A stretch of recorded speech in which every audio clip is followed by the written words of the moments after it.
What's up? Where's the one on Timtvnyc24hrs CEO Timothy C. Bowden. We have another fire episode. Special guest Darlene Lewis, New York City Stand Up. It's gonna be another fire interview. The last interview was fire. You already know with Angie Davis. Topic was alopecia and how we can overcome it. Fire interview. This interview today, we're going to be talking about film production, what it takes to publish a book, how to encourage others to do a book tour, and that type of nature. Once again, special guest for this interview on TimTVNYC24hrs is the one and only Darlene Lewis.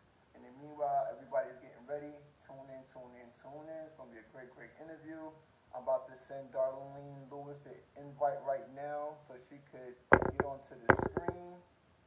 And we're going to approve it. Request. I'm going to start this interview. And we're going to have a great time.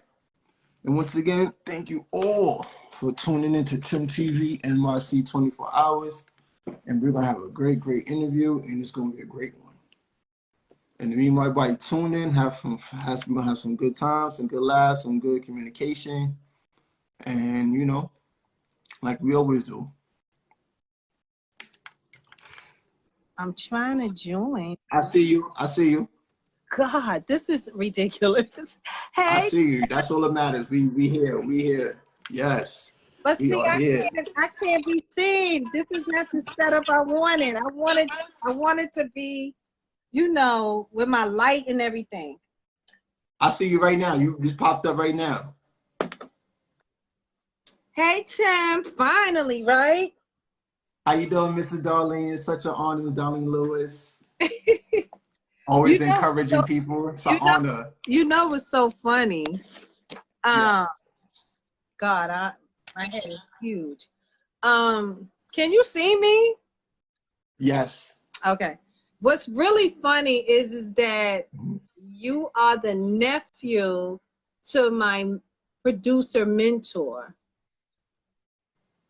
Donald D. It's crazy. Uncle Donald D. Wow. Legendary. Wow. I mean, okay. What year were you born? 1985. Yeah, so you was one. You were one. Wow. When I worked with Donald D. That's crazy. Wow. Tell me something about that. Huh? Tell me something about that. Well, it's funny because well, first of all, Donald D had a baby named Donisha, who was the daughter to my cousin Lisa's best friend, Val. So I met Donald first through Val, and then no, second. That was the second time I met. But the first time I met him, I was in 10th grade, and it was a guy in my class named Mike G. I don't know if you know him, Michael Goodhope. He passed away a couple of years ago, but he was like very flamboyant, cute guy, used to rap. We used to be making beats on the table. And he was like, oh, I'm down with this group. But they had another name. I know it was Outcash, B-Fats. It'll come to me. But anyway, he said he was rapping and, you know, he doing a record, blah, blah, blah. Now, this is 1975, okay? Okay. So I'm trying to tell you, like, and then the third time I met Miss V because I was producing and Donald D wanted to use the singer Melissa Thomas that I was managing because they wanted to replace Taj. Because no, not Taj. They wanted to replace the other girl because there used to be another girl in that group, SWV. She couldn't really sing like them. Wow, I never knew that. And so your grandmother originally had them. And Donald kind of snatched them from her. and the rest is history. But she was the one that put the group together. So Melissa couldn't learn the song. The song was called the Right Time or something like that. It's the title of their first CD. He produced it. I used to be in the studio with Donald D, like giving him ideas. He showed me how to label and work the boards. Wow. He needed motivation. He never left that studio. Like he would like send people to go get water, food, and he just always was in the studio. And Donald D had budgets. Like we would be in big studios like Quad, Hit Factory. Like these kids out here now, they're just getting a taste of like that. But Donald was getting those really good you know, studios, and we had such a good time. I mean, I worked with him when he was working on Malira Jones stuff. Leroy, what was his name? Omar Chandler. Wow. Who actually sang with Rob Bass. That's the original voice on Joy and Pain. And Steel Pulse, this rap group, this reggae group. And then he started working with Octavia. Then he started working with Elise Simmons. I love that song with Elise Simmons. That's one of my top ones too. I love how that come on. I want to be your I want to be your lover. I booked her dances for her. I had on my show. The two twins? No, before them. Oh. Before there was this guy, little dancer. He lived in Atlanta now. But anyway, you know, that was a long time, but that was like 85, 86, because I had a cable show. This was before MTV Raps and BET Rap City. So I had Donald D on there. Then I got B Fats on there. Wow. Al Cash. Of course, Mike G. And the rest is history. You know what I'm saying? Then I did the obituary actually for Donald D. Funeral. Wow, I didn't even know that. Wow. Yeah, because your grandmother was like, she was just really, really disheveled. And she didn't have nobody to help her do the obituary. So I did the obituary. And Melissa sang at the funeral. Wow. And the only reason why Melissa wasn't in SWV is because Melissa was hanging out with Brian McKnight the day before that she's supposed to learn the song. And her voice was raspy. And we was out in Long Island somewhere, and Donna was so pissed off. He was like, "You don't know the song?" And we just... So she would have been on that. She would have been the third member of SWV. What? Yeah, that's crazy. Yeah, but we used to have our little meetings in Harlem World, this spot. I don't know if you ever heard of it. It's a legendary spot on 116th Street. Everybody know about Harlem World. So if you do the math, do the research. But anyway, so you know, that's what that was about. You know, he passed away. It was really sad. You know, it was he passed away, and you know, I just moved on out because I was in a group, and with Mitch Green's girlfriend. She wasn't too serious. We had deals with Teddy Riley's manager, Gene Griffin, but he had like this bogus contract, so we didn't sign it. So I said, you know, I'm just gonna focus on the video show, and I'm not even going to deal with being an artist. So I started managing Melissa again, and then I got her on the New Jack City soundtrack on the song Flash produced.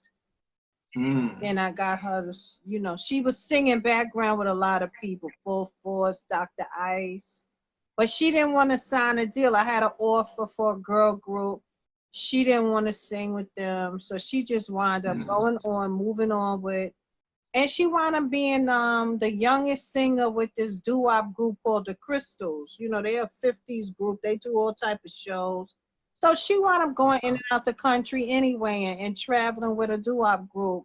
You know, like you be seeing them like on Channel 13 and all them type of the classics. Yeah, so she still wound up becoming a recording artist.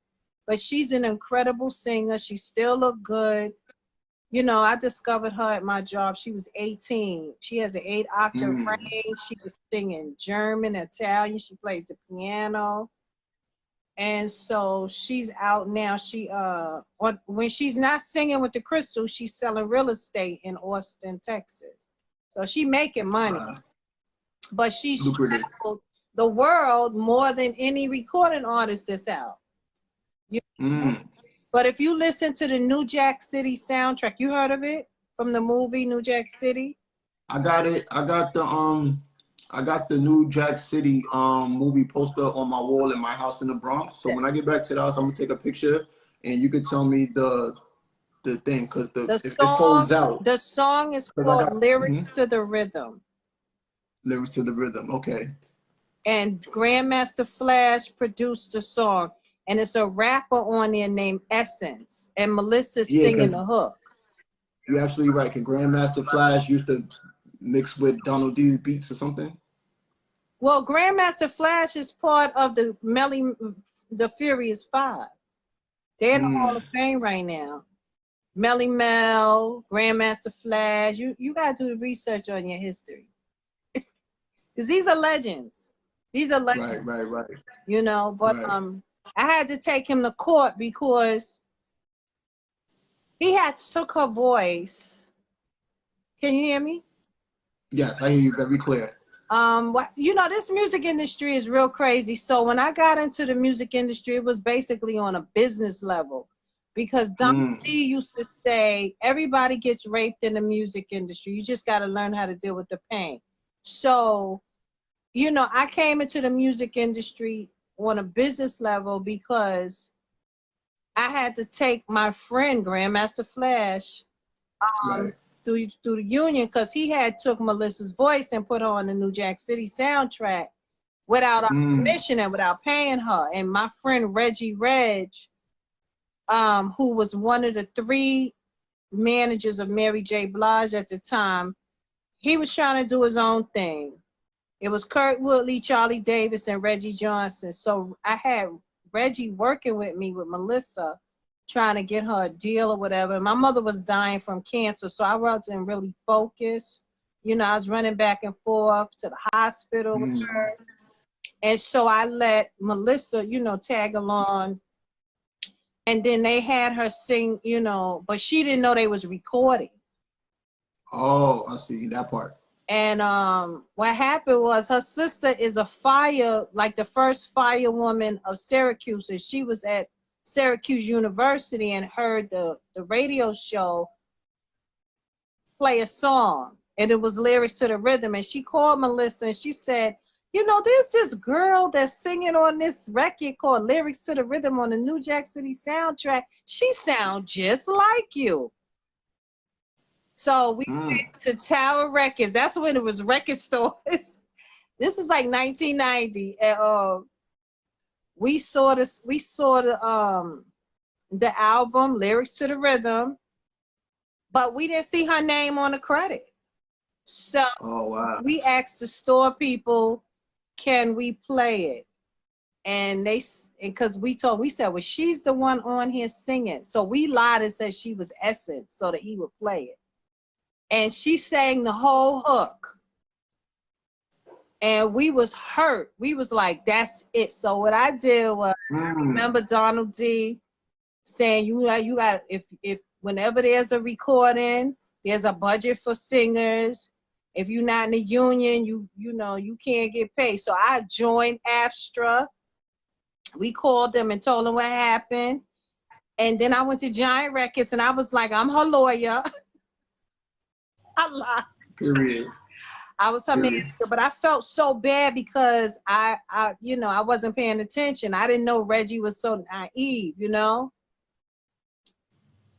So I wound up getting 5 G's because I'm like, you know, you can't just take her voice like that, you know. Like she needed her money, so we got $5,000. Right. And all Right, she did was period. sing the hook. She wasn't. So from that, everything's business. Everything, like Right. I you know, everything we did was contracts, you know. And I tell people all the time, you know, this music industry, they be on some dirty stuff. Now they got these 360 deals where they take in your publishing, your royalties, your mechanicals, your show money. You can't do anything. And you can't trace them because now everything is monetized through streaming. It's really crazy. Like the music industry is for suckers. For real. People be better off just putting their own stuff out. Independent. Their own thing, you know. But yeah. So, you know, but I mean I had some good moments in the music industry. You know, I missed Santa on the Rooftop Records Christmas album with B Fats. I don't know if you ever seen that. Wow. 1986. Greg, you knew Greg, the one that started the EBC basketball thing? Gregory Bowden or the other one? Greg Lawrence. Gregory Marius. You ever go to the Rucker? Yes, I go to Rucker. Are you talking about with the gray hair? You bald-headed? No, that's Gusto. Oh. But Greg is the one that started EBC, Entertainers Basketball Classics. But Greg just died a couple of years ago from cancer. That's the one they named after him, right? They named the park after him. So yeah, I need to talk about. What happens was because he was so great. He's a dark skin. He's a dark skin guy, right? Well, he became dark because he had got sick. Okay. But he's grateful that I had him on my show. Put me on the album. So if you look at the Christmas album from 1986, Rooftop Records, I'm Mrs. Santa. We in a red BMW convertible, and I put my beeper on on Santa's hat, and then I'm holding the reindeer. The girls is the elves. It's crazy. The concept is crazy. I'm about to say the concept sounds crazy. Sounds lit. And then my friend Charlie Murphy, peace be upon him, Eddie Murphy brother, he stole the concept for a movie he did. And I called Greg. I said, Greg, you know, Charlie, I don't know. They stole your idea about the Christmas album. He was pissed. Greg was pissed. Because I was like, even down to the green ribbons and the outfits that the girls wore, I was like, what? Yeah. Telling you, you can't do nothing without somebody in this music industry robbing you. Crazy. But anyway, you know, it's been a rough ride, but I've been able to stay afloat because I do my own thing. You know, I turn down contracts, modeling contracts, record contracts. I do my own thing. I own all my video footage from the 80s. And a couple of days ago, my book, Hip Hop Before the Bling, was chosen to be in the new Hip Hop Museum. Wow, you know, that's a blessing. Universal Hip Hop. So I'm like, at least when I'm dead and gone, you know, my story. Your legacy, your story, you know that. Yes. I mentioned Donald D. I mentioned all type of stuff in the book. And because, you know, I wrote that book, Hip Hop Before the Bling, because people be lying about the origins of hip hop.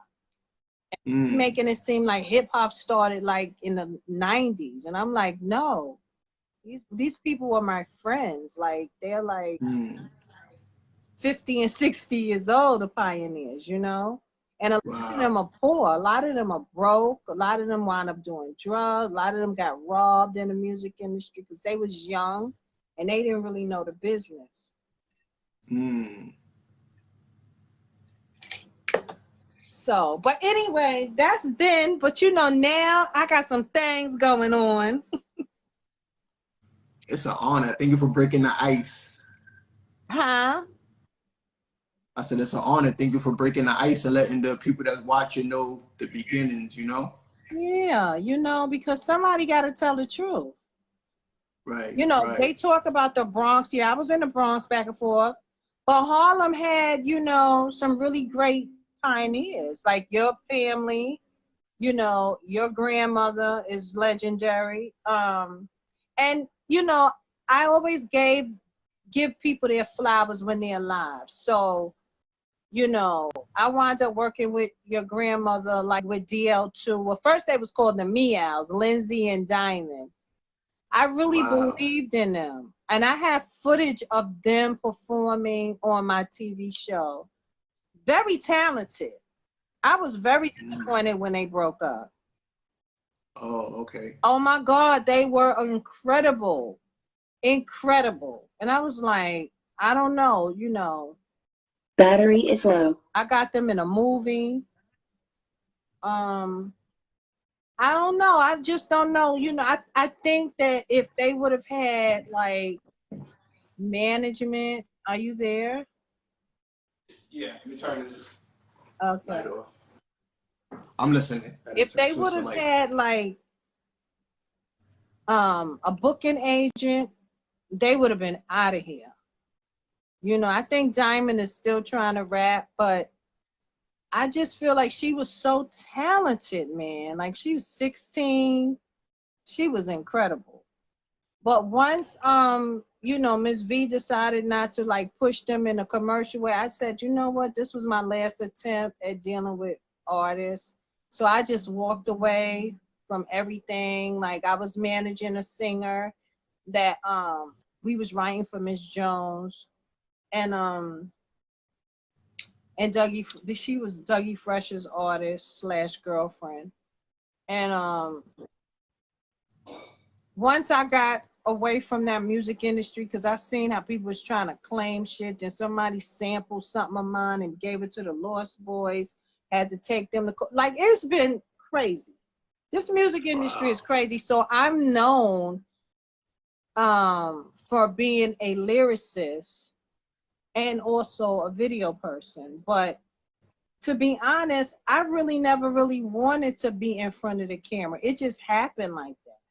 But I just wish that the music industry was more safer. Now, you know, women get opportunities, you know, they could produce. You got people like Missy, you know, but they didn't, it wasn't like that, like about 25, 30 years ago.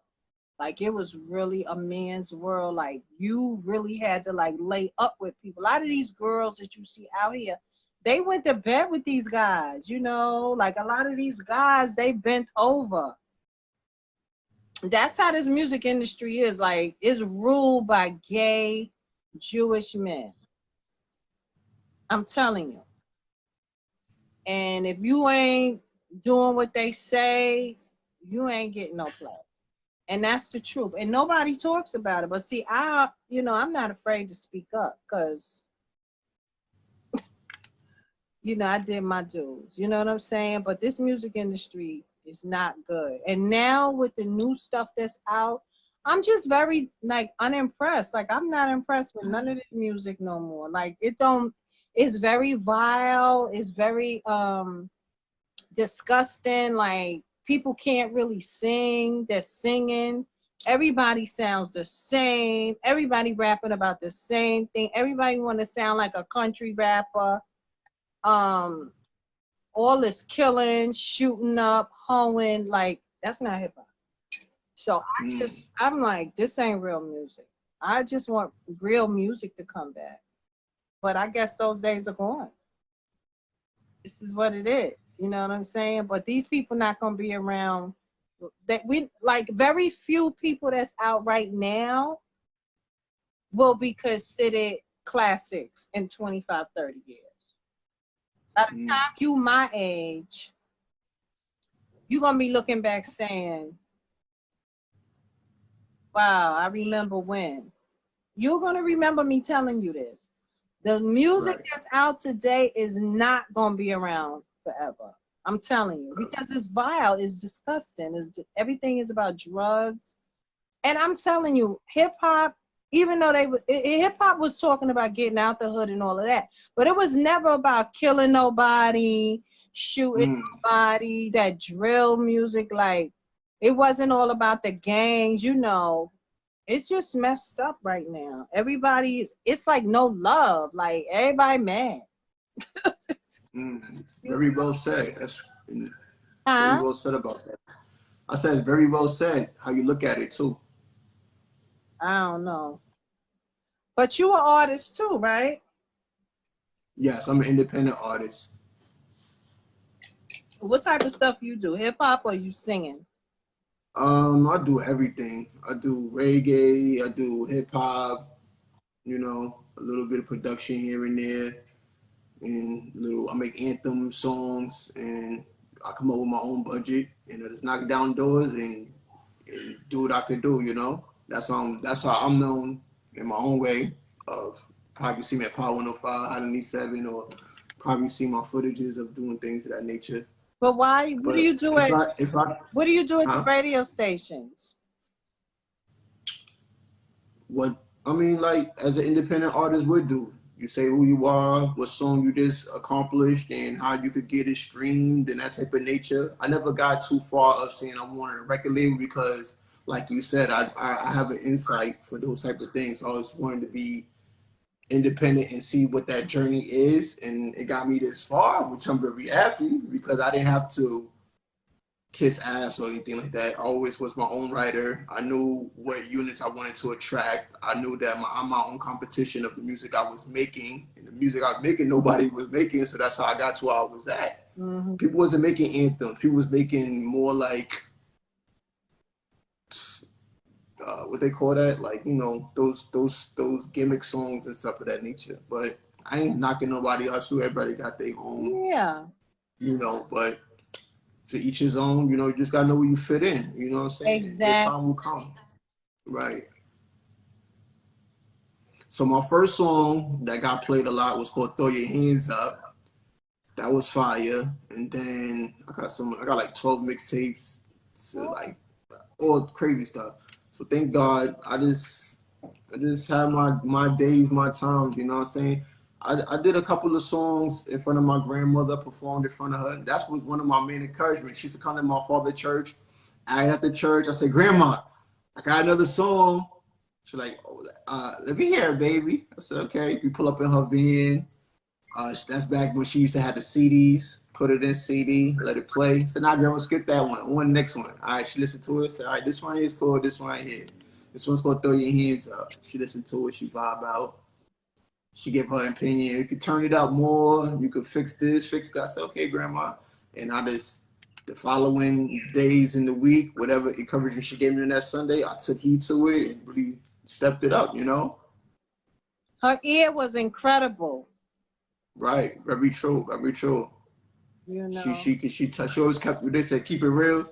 She definitely should. Yeah, that sounds great, but tune it up. That sounds good. Change that. That sounds good, but if you mix this with this, it sounds better. X I said, okay, definitely. However I could do it, and I told the engineer this how it should be done with my energy as well. We're gonna make it happen. It's funny because I keep a lot of answering machine messages, and I have a message from her that I kept, and I keep making sure it's still there because when I record my spoken word,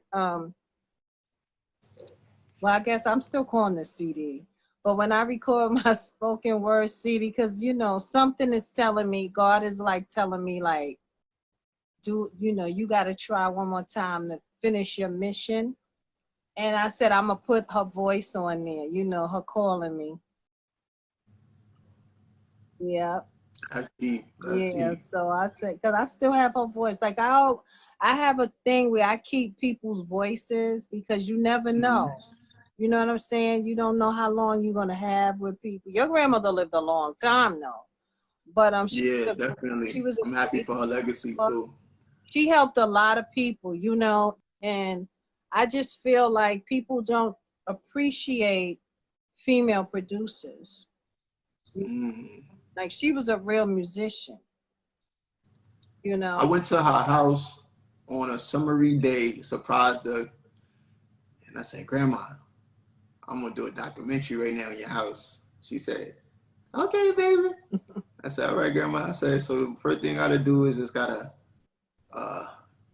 I was a kid. I was more like, I think I was probably like 18 or 17 around that time. I think I came from Brooklyn, I believe, all the way to Harlem. Knocked on grandma's door, X, Y, and Z. I think Romy answered the door. Or was it Darnell? Either one. When I got up in there, I said, grandma, I had so much energy. So what I did is that, I just gave like what they call that? Like a vision, like, grandma, I got a vision right now. I mean, I didn't even know the word documentary. I just said, let me just get around the house and just because in her house, she got so much stuff that make you encouraged to do music. So I said, as a youth, let me do something with this, you know? So she had 2 pianos. She had the plaques in the house. She had the studio in the back room, you know, which everybody recorded and produced and mixed up, you know, and that type of nature. And to this day, I always watch it on YouTube. I said, wow, man, I miss grandma. Like, I'm happy that God let me to do that, because that's right Wait, there. so That's you the historical. one that did that interview that's on YouTube when she's talking about SWV? No, that was a personal interview with SWV people, I believe.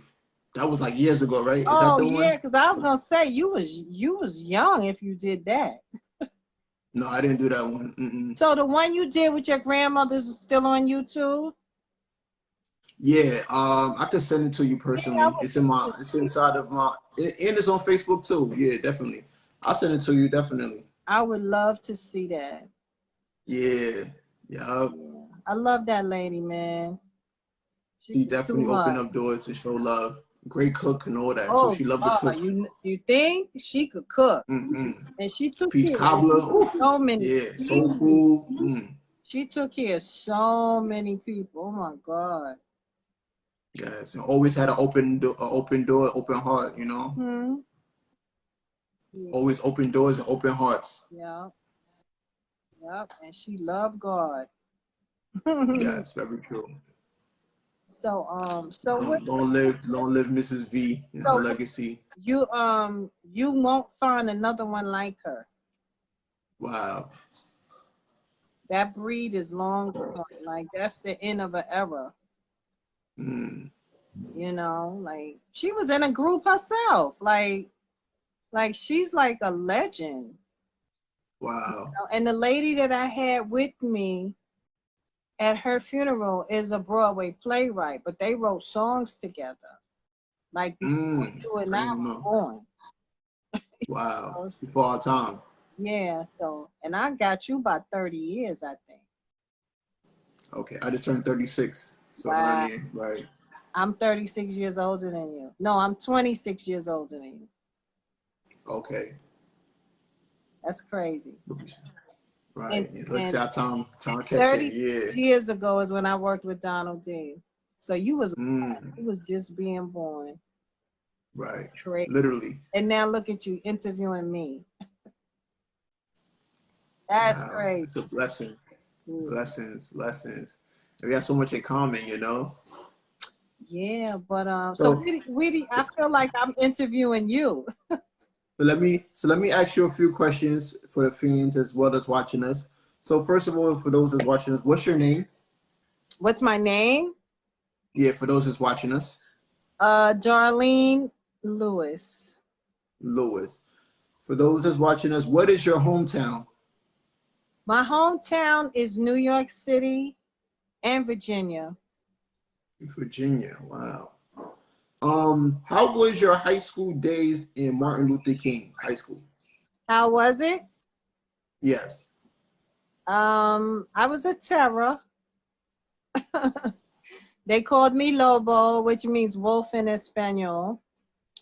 Mm. I had a crew of girls, and we started the trend of dressing nice in King, Martin Luther Wow. King. Like, I was the second graduating class. It was a new school when I went there. Oh, okay. Yeah. So we did hooky parties. I was a cheerleader, booster. Nice. Yeah, but I was modeling back and forth. So, I was really, really involved with a lot of stuff. I was writing in high school. publishing poems and stuff. But I also was a terror. Mm. Yeah. And then how did you get into studying forensic science at CUNY John Jay? Oh, you really doing your research. Well, after I graduated from BMCC, they messed up my records and I was supposed to go to City College, but they transferred me to John Jay for a semester.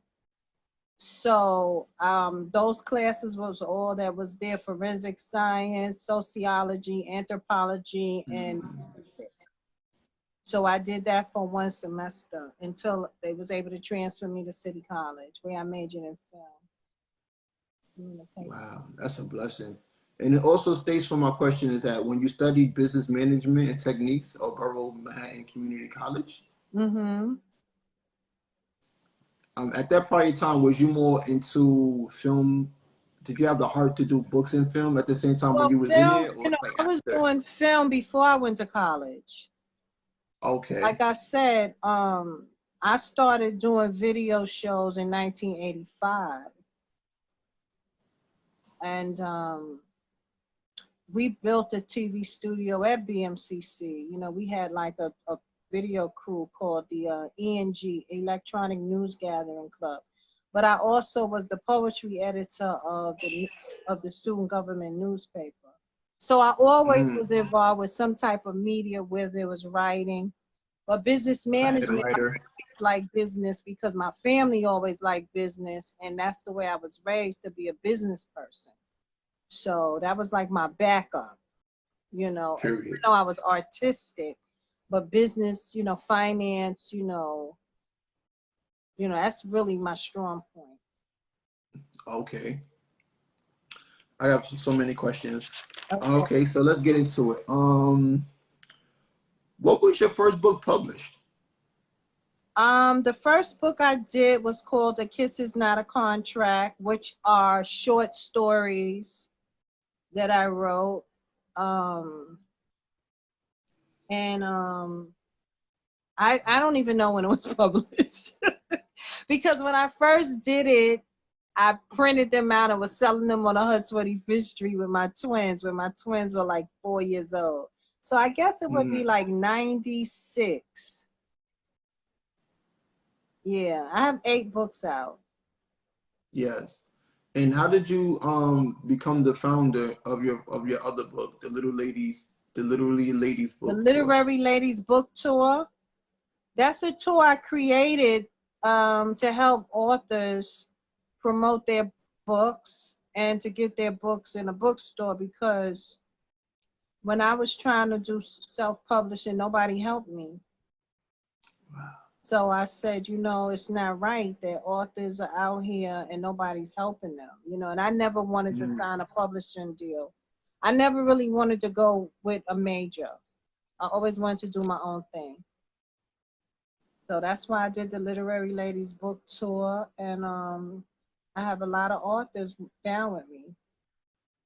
Wow, that is a blessing. So do you feel like being an author is like one of the top things that you accomplished, or it just came to you? Well, I'm a writer, so being an author, I just always wanted to see my name in print.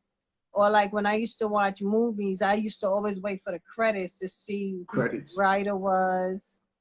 So I always wanted to make my mom proud, because I always felt like, very well said. You know what I'm saying? Like I always was trying to impress her. And because she was a good writer, but she never did nothing with her writing. And but I've been writing since I was 8 years old. Wow, that's very amazing. I was 17. That is amazing. But I don't think that's my strongest. I think I'm a better lyricist. Well, I'm a better poet than I am a novelist, because I don't really like writing fiction. I like nonfiction. I had a hard time with A Kiss Is Not a Contract, because what I had to do was I took real stories and changed the name so people wouldn't kill me. And it's hard for me to write fiction. My imagination is not that great, That's real. I like that. How did you become a media coordinator for Hands That Make a Difference?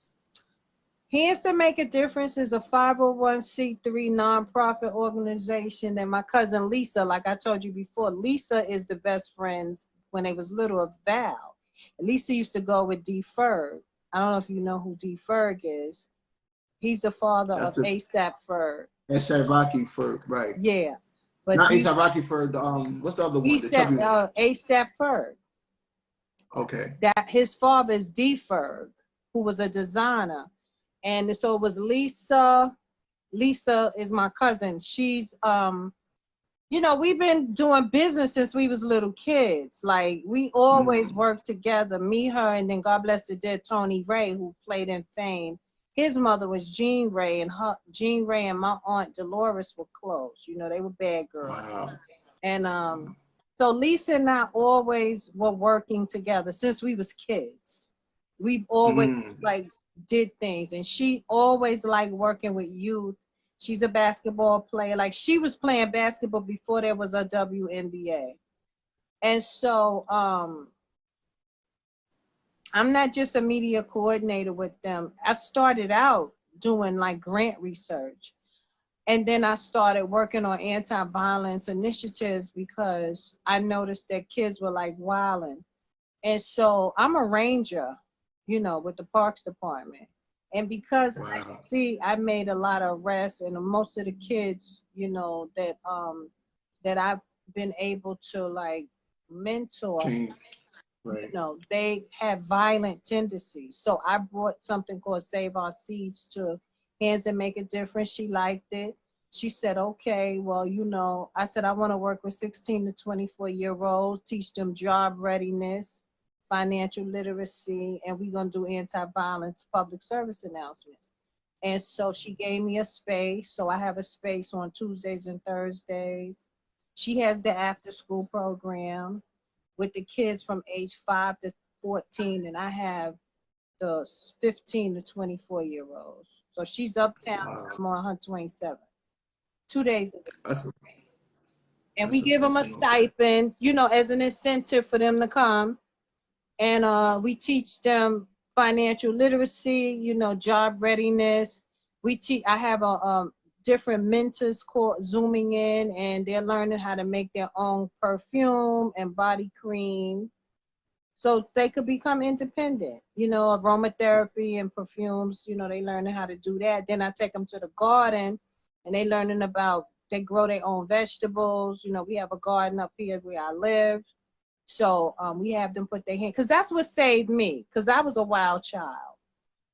You know, my mother put me in karate, you know, and because I had rage, and which a lot of people don't really know, because I was always like a nerd, but I had very bad anger management. And so my mother had put me in karate and dance and sent me to Virginia often every break. So that's what saved me, like being on the farm, putting my hand in dirt, you know, learning how to grow stuff, slaughter animals, feed yourself, you know. Everything was all about like taking care of yourself. So these kids, I find that like a lot of them are ex-gang members or was in foster care or they on probation. You know, they just need something to do, you know, and we give them a little stipend. Recreation-wise, right. And, you know, we get grants, and we be able to pay them.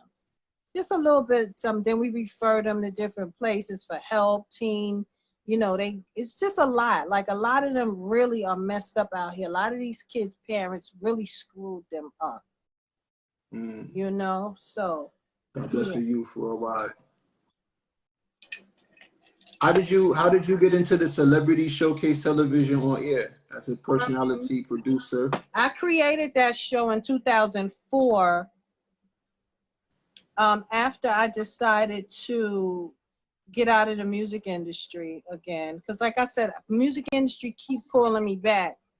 So I used to, like I said, from 85 to 92, I was doing public access TV shows. So I went down to, I decided that I just wanted to do my own thing again, but I wanted to do it my way, because I had producers before, But I said, I'm gonna do my own thing. I got my own old footage from the 80s. A lot of these rappers, you know, from the 80s, they weren't getting any exposure. Mm. So I said, I'm gonna do celebrity showcase. I'm like showcase them, you know, interview all of the old school rappers, and then, you know, just give them, like, put them back in the forefront. But then after a Right. while, Exactly. the showcase turned into more than just entertainment. Mm. Yeah. So that's how I got involved. So it's been 18 years, September, I've had that show. That's crazy. Oh, 18 years. That's a blessing plus more. Yeah, so right now what I do is, because I have podcasts and online radio show. Like I had a radio show since 2009. So what I do is people that advertise on my radio show, I give them free TV exposure. Oh, So that's how wow. I get people in. Or like if people hire me to just create their websites, then I give them free TV exposure. You know. Oh, that's a blessing. And authors, you know, when they register, they pay their fee. You know, I promote them on my radio show. Then I promote them on my TV show. So the Right. TV show I'm using as a vehicle for advertising and promotion. Oh, that's a blessing. Yeah, that's what. How did you become the head writer for Lulu? Lulu. I'm not the head writer. My books are published on Lulu. Okay. I discovered Lulu, how I got involved with Lulu. My friend, who is a legendary photographer, his name is Ernie Panicchioli. He had some books out with, because you know he's like the original hip hop photographer.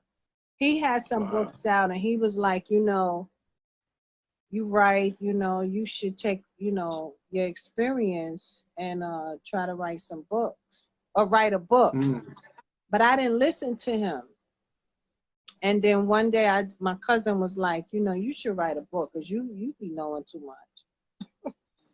So that's how it happened. And I went through a lot of different publishing places, dealt with a lot of editors that screwed me around. They really didn't edit my stuff right. Lulu is the only publishing print on demand that allowed me to format the way I needed to. And I started out, it wasn't that great. I've gotten better. Because self-publishing is real hard. It's really hard. It's not easy at all. You know, you have to determine, you pick how much you want stuff to cost, and then they mark the price up. You know, then you got to decide whether or not you want to use their ISBN. Then the good thing is they distribute your stuff everywhere. So it's a good thing, you know. So yeah, and that's been since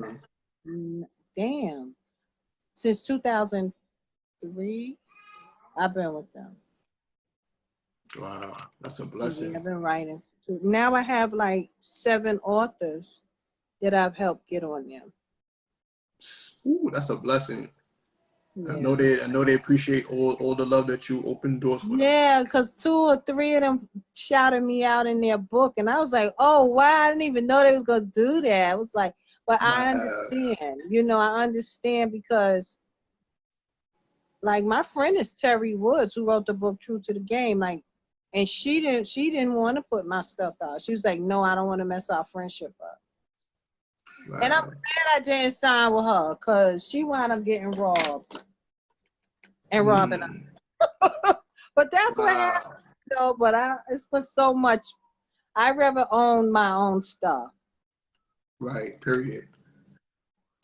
Yeah. Can you explain to us what is Future Network Productions? Wow, that's funny. So Future Network Productions started when I was in BMCC. I had to do a business plan in order to graduate, because business management. So we had to like create a business. And so that was the name that I came up with, because I was always thinking about the future, and I like to network, and I was a producer. So break it down. Right. And so 1989, I created that. And then I decided to keep it and get it registered as a business. Wow. And that's been my management. It started out as a management company. Then I wound up doing like web design. Then, so everything I do is under Future Network Productions.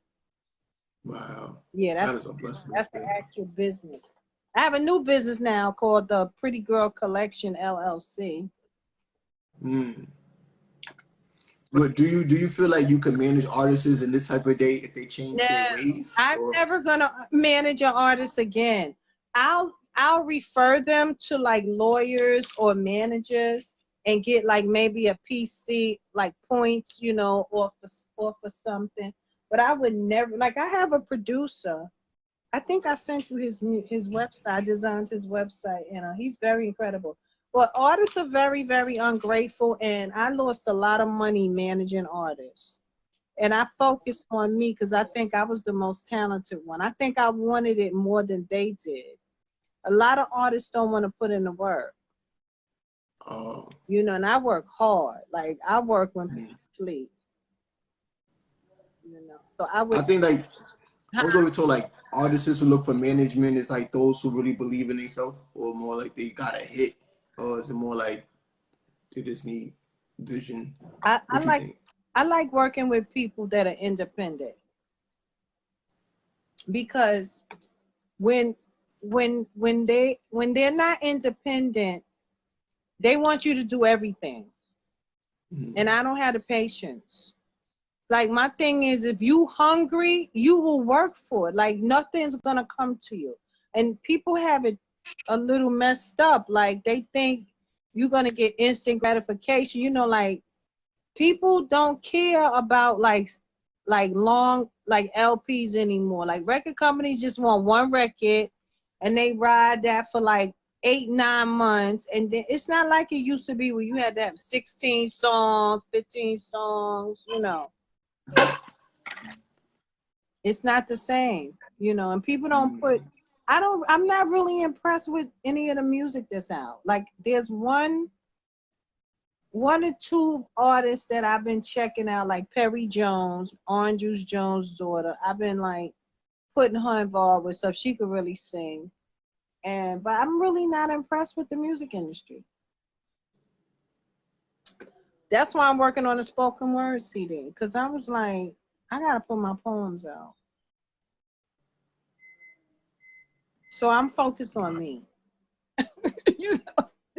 And I have to be like that because I spent years pushing artists that didn't appreciate it. And when you do that, you waste a lot of time.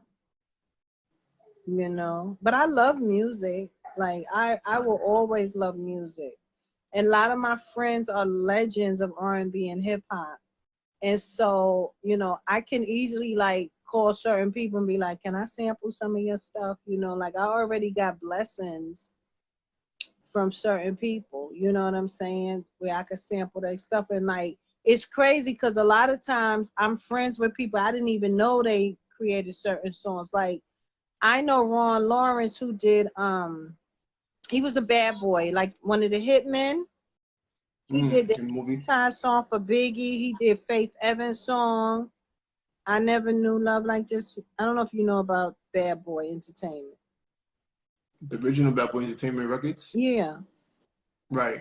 So Hypnotize, you know, the Biggie, Can't You See? Can't You See? Right. So that music, you know, Ron Lawrence did that. But Ron also did Money, Power, Respect with the Locks and Little Kim and DMX. I didn't know he sampled my friend's song, Dexter Wanzel.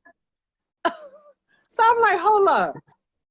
I didn't know that is Dexter Wanzel. So I didn't think, you know, like, you know people, but you really don't know their works because you're not dealing with them on a music level.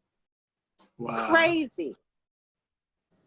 And I'm interviewing Dexter, so he's playing his music, and I'm like, da, da, da.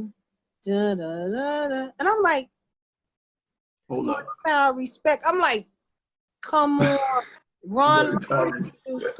Crazy. Right. So that's So the type of stuff that happens to me. Like I'll be around somebody I didn't even know. Like when I was working with Strafe, who made Set It Off, I didn't know he was famous. wow. He was just producing me and my friend Peaches, you know, like I didn't know because I'm not really starstruck. So people deal with me because I'm regular smegular. You know what I'm saying? I'm not like Hollywood. And so they come at me natural. But I it's amazing how many people I know that if I was to call them right now and be like, I need to sample your stuff, they would be like, go ahead, whatever you want to do. I'm like, I'm calling in my marker now. Because I could have did this like in the 90s, but artists didn't appreciate it. Wow. You know, I almost was going to have an artist on Big L's stuff. That was my little man, you know, and they killed him. And I helped him I get got a chance to record in his studio too with I think it's Dig It in the Creeks with Fat Joe. Yeah, oh, with Diamond. Huh? Diamond, that was his name. The one that did the music. In the Bronx? Oh. Yeah, I went to the studio. DITCH, Dig It in the Creeks. That's Diamond. That's Diamond. You got Showbiz, AG, Fat Joe. What's that dude name? Dark skin dude. God. It'll come to me. I got to meet what's that guy who produced for Biggie Smalls and them? Anthony Mosley. AB Money. He did what? I got to meet AB Money. That name does not sound familiar for some reason. He produced for Biggie and Tupac. AB Money? Nah, what he did? I don't know him. Is he an older guy? Yeah, he's a pioneer too. He's coming up in age. Definitely made a lot of stuff done. Really? I don't know why that name sounds familiar a little bit. But I, you know, like I said, I don't really know. I know people when I see them. Right. Another question too. Now, how long is this video going to be? Is this recording? Yes, this is recorded. Oh, okay, good. Facebook is yeah. So I'll be able to see it. Yes. Okay. And you have your personal copy as well. Oh, great. How did you get into Blog Talk Radio? Huh? How did you get into Blog Talk Radio? I was in a car accident and I was laid up and I needed something to do. And I just needed something to do. And so I wanted to make money. And I couldn't get out to the studio. TV show all the time, but I said I could interview people on the radio. And I originally was going to do it just to promote my poems and read articles and read portions of my books. Like back in the day when you look at old movies, you'll hear people talking and they'll be acting out stories and stuff. And I was going to do that. I was going to just do like an audio radio show of my books. But then once I seen that they give you a dashboard and a phone number, I was like, oh, I could make money with this. And that's how it happened. But I was laid up. I couldn't walk. God is a miracle. Huh?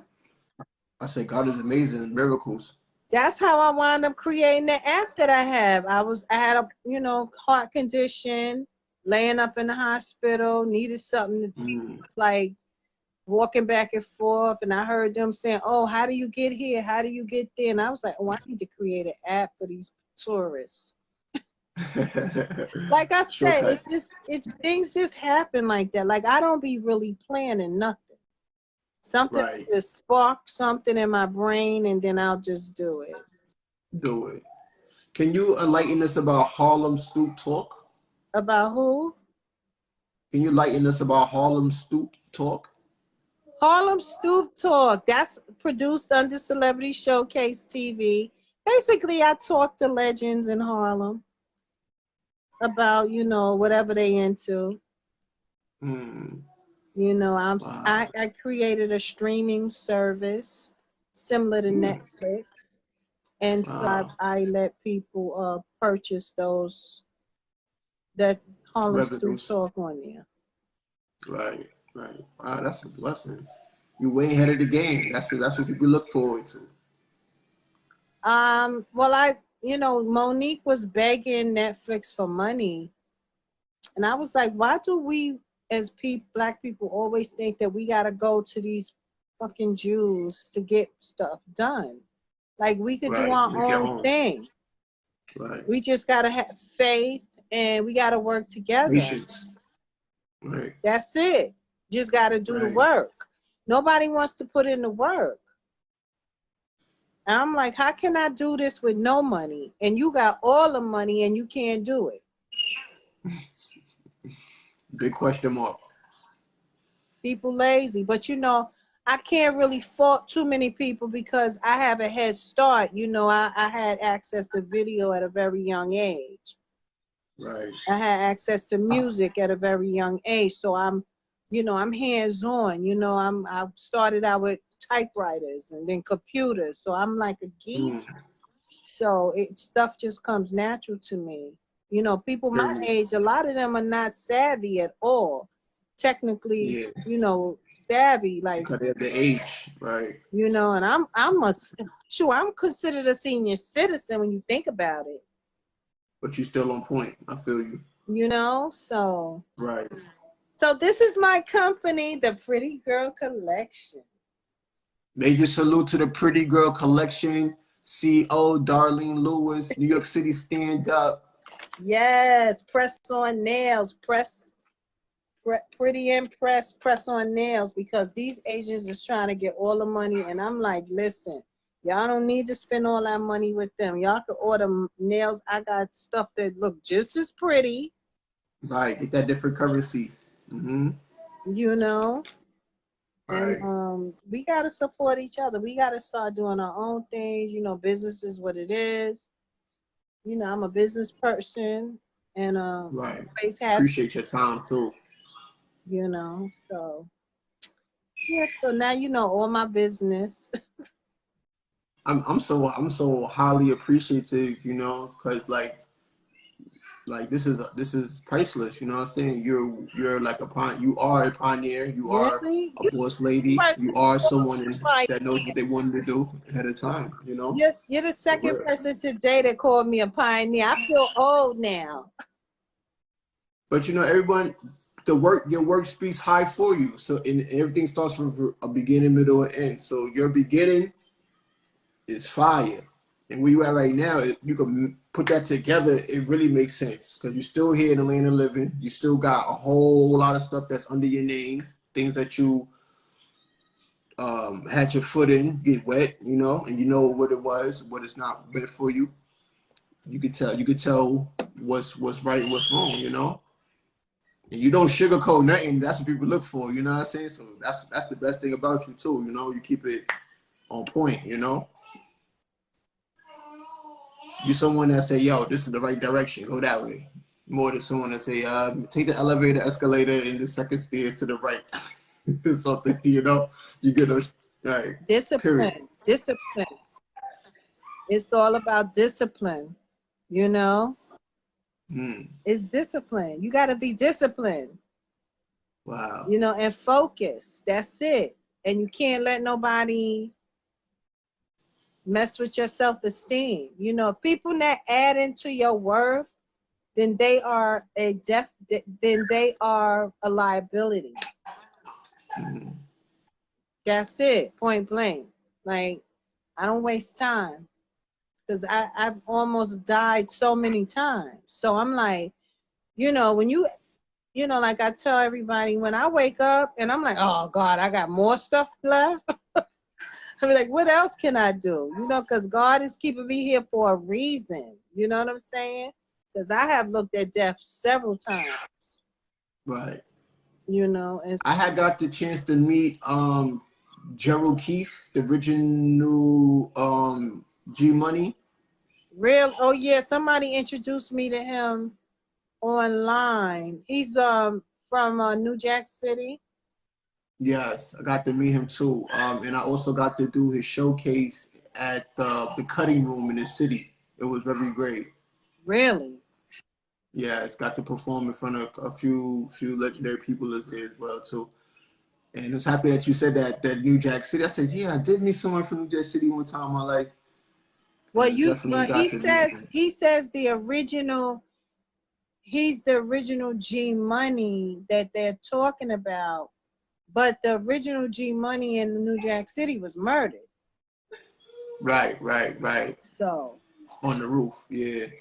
So I don't know. And I got to meet the real who I met that day too. I got to meet the real Radio Raheem that day too.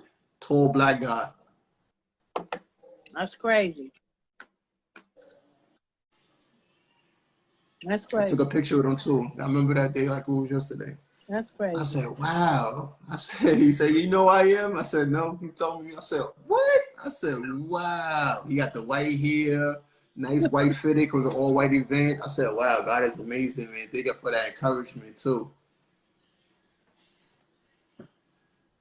Glasses is crazy. Hold on, let me change it. I'll be changing up, trying to see. Mm-hmm. Now this is Professor Lewis. I like that. He called me a guard. He said, this is Professor Lewis. I said, I like that. Yeah. So, well, this has been great. Is there anything else you need from me? Well, first of all, I always like to do interviews and let those who's watching help the guests. So do you have any donations where you would like, or you could, tell them how they could get your donation information so they could send you something to your organization? That would be great. Oh, wow. Okay, well, my Cash App is $Darlene360 if they'd like it. But I also have a podcast. Nice. Called The Really Real Talk. The Really Real Talk podcast.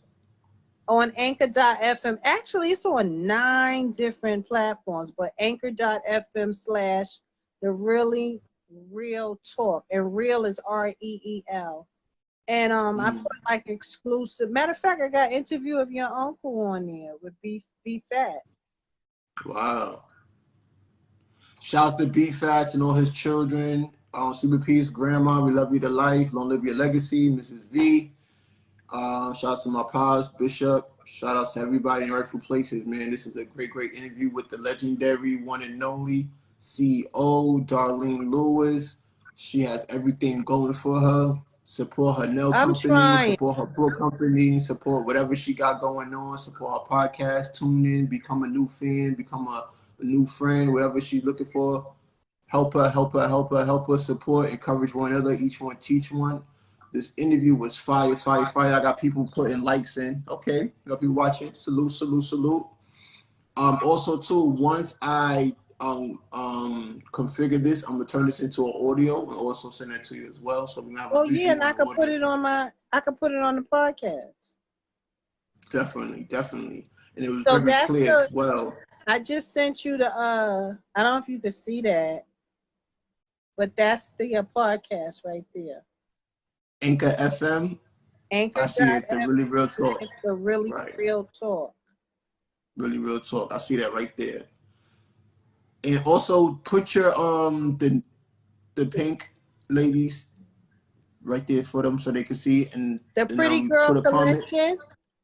Yes, can you put that right there in the comment and how the ladies can support? Because the people that watch the video, they're gonna look at the comments as well, and it's gonna help it as well. Okay, hold on. Let me. Appreciate it. So what made you decide to do this type of work? Now I feel like I'm interviewing you. The funny thing about what you do is like was doing film, but I was the type to be like, I used to carry them big cameras on Jamaica Avenue and just like, yo, what you do?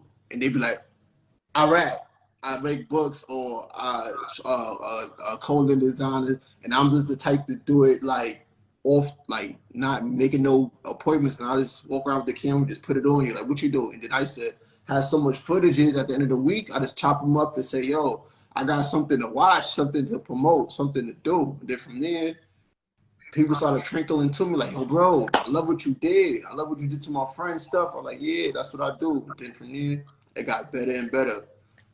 You know, so it's kind of common that what we have is start off with like footages and stuff of that nature, but music as well, painting, drawing, and that type of nature. Like I came far, and I want to thank everyone that supported me from the beginning and still here in my life.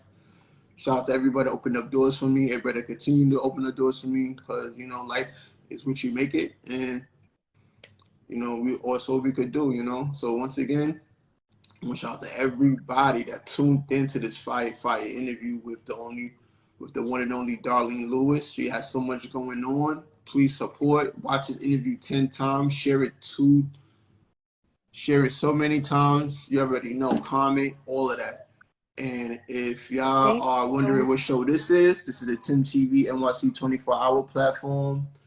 And once again, shouts to CEO Darlene Lewis, who has so many corporations and things going on for I her. don't. And I learned so much. I learned so much from the interview. I don't have that many, but thank you. You're welcome. I'm trying to send stuff to you, but I don't know if it went As far through. as what, inside the comments or the messenger? I didn't hear you. You sending it through the comments or the messenger, you mean? Or? I don't know what's going on. This phone is breaking up. I just sent you some. It said it's sent. So, but thank you so much for actually taking this time out to to give me a look, the exposure and taking the time out and shoot, just talking about everything that I've done made tired. So, right. For everyone watching this, I hope that we encourage somebody, enlighten somebody in this interview, because that's what it's all about, to encourage, and knowledge is wisdom, you know what I'm saying? Also, we just had an interview we talked about alopecia. That was great. If you got to see that, it was real good. Yeah, that was great. Davis. That was a very enlightening interview, very informative, because that happened to me before. Wow. That happened, part, but that happens a lot to females.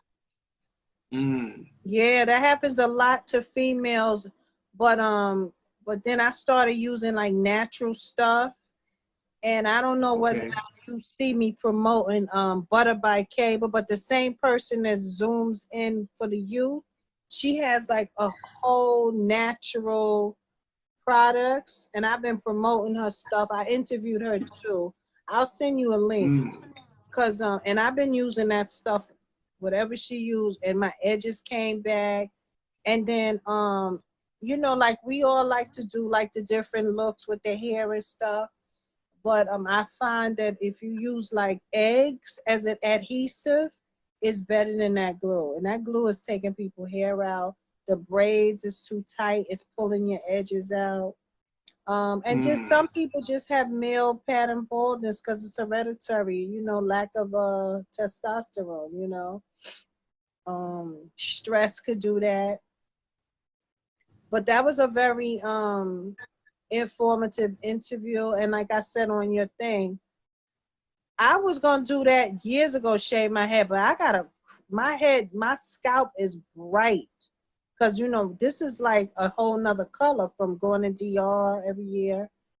My scalp is like 3 shades lighter, so I would look really crazy. Like if you see my real complexion, you'll be like, oh no, it just would look crazy. But that's, and plus I don't have the good head for that type of. But that girl who you had, she has a nice head, so she could get away with that. You know. That's what she said too. You know. Yeah, she So you lucky. just gotta embrace it. Yeah, but I got a peanut head. I can't do that. And plus my scalp is too white. But anyway, so are we finished?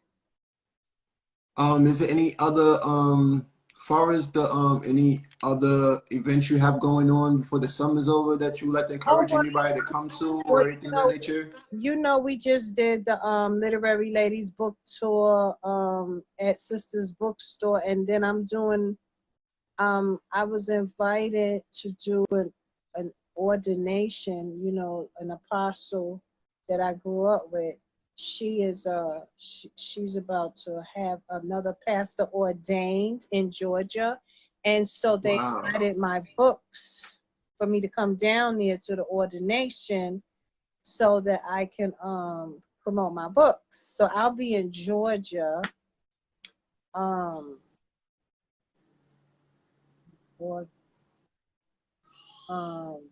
and in a couple of weeks I'll be out near the Harris Gardens promoting my books and like doing a pop-up in Harlem. So I'll let you know about that. But it'll probably, and I'm doing a tea party at the Harris Garden. So tea party at the Harris Garden. Right. The Harris Garden is where I have like the kids come and they learn about gardening, and we have vegetables there. We have all types of vegetables that we're growing, and you gotta eat healthy. We have arugula, we have lettuce, we have mint. I have sage. We have sweet potato, grapes, cucumbers, tomato. The tomatoes are so sweet. And plus regular, you know, flowers and plants. We have mulberry, apples, grapes. The peach tree is dying. I don't know what's going on with that. We have peppers, different green peppers, you know, red peppers. Very natural and very healthy, and much better than going to a supermarket and eating those pesticides. Pesticide stuff sprayed down, right? You know, so yeah. So I'll let you know when we do the event there, which is gonna be in a couple of weeks. And that's basically. That's a blessing. That is a blessing. For everyone that's tuning in, Tim TV NYC 24 hours. Please support Darlene Lewis. She has a company called theprettygirlcollection.com. Yes. Go get the nails done, ladies. All colors, ladies. Get them things done.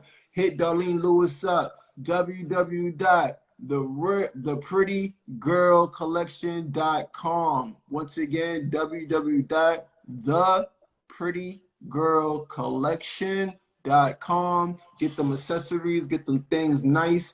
She got it. I co-sign it. You already know my word is born.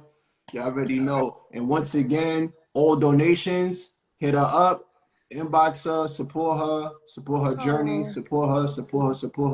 Each one teach one. She can't do this by herself.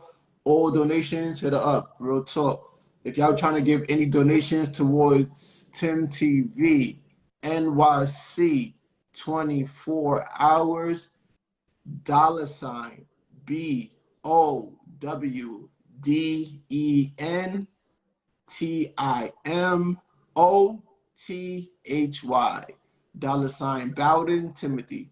Cash App. Other than that, my email is music85years@gmail.com. music85years@gmail.com. You can send me whatever you want. I got you.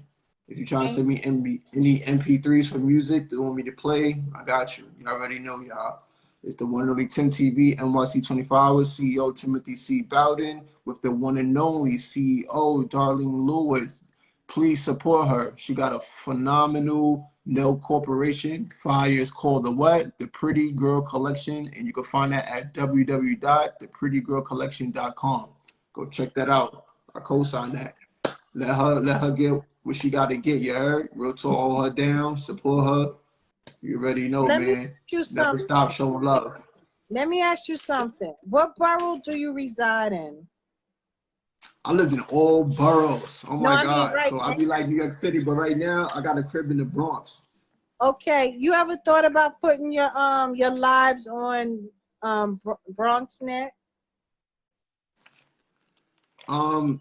Let me know how we could do that. Tell me the budget. I'm with whatever. You don't need a budget. Oh, just tell me how to do it, you know. Just call. All you gotta do is call BronxNet, and being that you live in the Bronx, Okay. I think they just make you take like a little training, like a couple of days, so you can learn the equipment. But you don't need it because you edit from home. Oh, And you then talking about Bronx Net when they give you the equipment like Manhattan Net dot the right. same one, but it's yeah. They do it like a course, like a production course. And I yeah, don't really know right. what You're the very rules true. are. I don't know what the rules are in the Bronx, but I know in Manhattan, you could The one either. in Manhattan is very nice. Like I Yeah, went that's there, the I one seen I the use. rooms. Right, very nice. I got to meet the first time I went to MNN to that one. I met what's that guy? His name is Chris. Chris is an extra for Wesley Snipes. Chris had invited me to watch him get an interview over there at Manhattan Network. It was phenomenal. And they also let you see how they do the production and how they get people to sit down and how they get the lighting right. And the hospitality there is very nice. You know Yeah, what I'm saying? It's I've over there been by there. like the BMW building. I've been there since 2004. Wow. That's where Very Celebrity nice. Showcase broadcast from. Very nice over there. And also shout out to you ever heard of Deborah Coco? That's my girl. Give me Okay, the mic. definitely. Right. Just give me the mic. I just interviewed her as well too.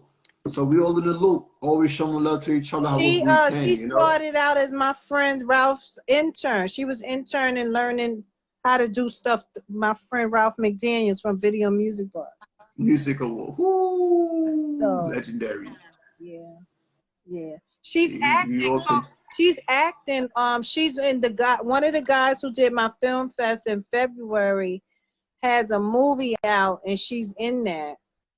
So she's been trying to do movie. She's been acting. She has a little radio show and a little. Matter of fact, she's on Bronx Net. Yeah, just give me the mic. She do parties and stuff. wow. She reminds me of me when I first started, like going to all of the events, you know, interviewing artists. Like, when I see her, I just laugh. I'm like, boy, that's a lot of work.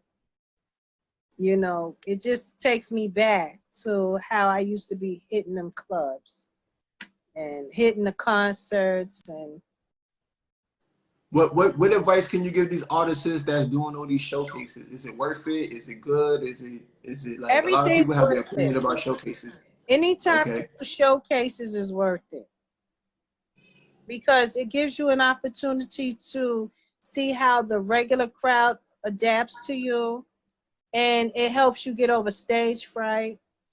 And plus, it's another platform for people to know who you are. You never know who's in the audience. Right, very true. You know, when I was managing Melissa, you know, we never did free shows because, you know, I'm strictly business. So I always made sure she got a check. And I always introduce myself to the owner of the club or venue in case they may wanted to hire her in the future, you know, besides the promoter. So it's always good to network. You know, I was always that type of person to showcase. I used to do showcases. I used to do showcases at a lot of places. You know, I would get people to. Matter of fact, I did a showcase with B Fats and Lovebug Starsky called Return to the Gong Show. Selling it on my. Keep in peace, love bug.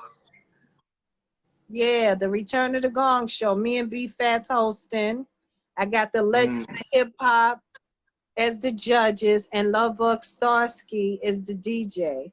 We did entertainers up there on the 145th before they closed down. I'm streaming that right now on my streaming platform, The Return of the Gong Show.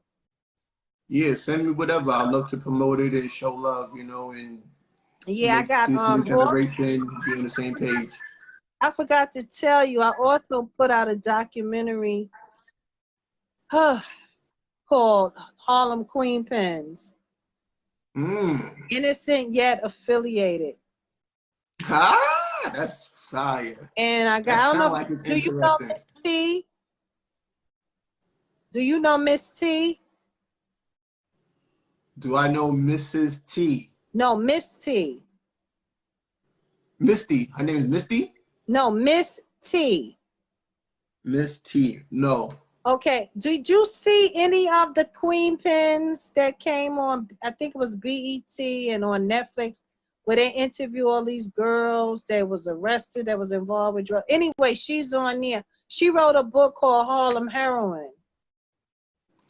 So I interviewed her, and I interviewed, this was during the pandemic when we couldn't go out. So I decided to shoot my TV show on Zoom.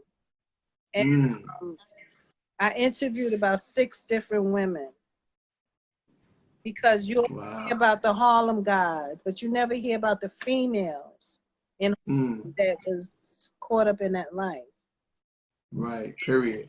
Part 1 is out with Miss T and this girl named Deja Vu. She's a rapper / clothing designer / hair designer / drug dealer. It's crazy. So that's streaming right now too. So did you ever meet? Did you ever meet?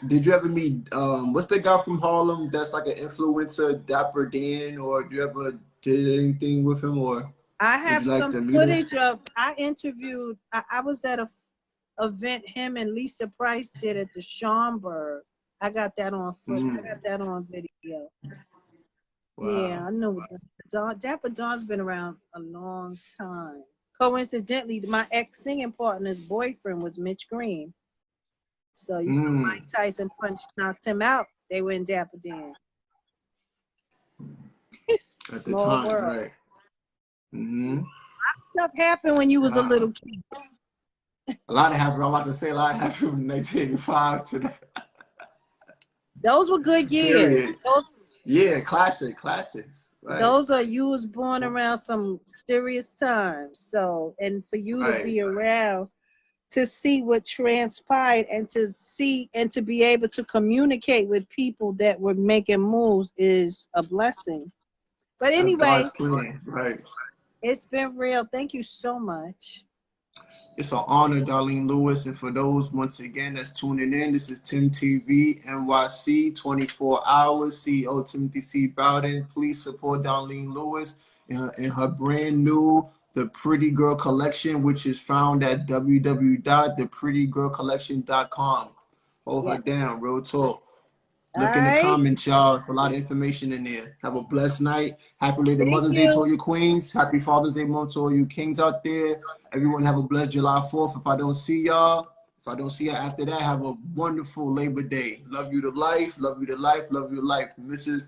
Darlene Lewis, thank you for your encouragement. From 1985 to 2022. So much knowledge was said tonight. We'll be talking. It's an honor. All right. Oh, wait, do me a favor. Say Tim TV. Thank you so much. Huh? You absolutely. Say Tim TV. Oh, yes. I want to shout out Tim V. Thank you very much. Say Tim TV NYC 24 hours. You're watching Tim TV NYC 24 hours. You heard? Woo! That's what I'm talking about. With the one and only Darlene Lewis. We in the building. Fire interview, y'all. Share this, comment, like, support, hashtag. Support your boy. Know. All right. Real talk. Support Darlene Lewis as well. All right. Have a blessed night, everybody. Thank you so much for this wonderful interview. God bless. God is good. God is great. Amen. Amen.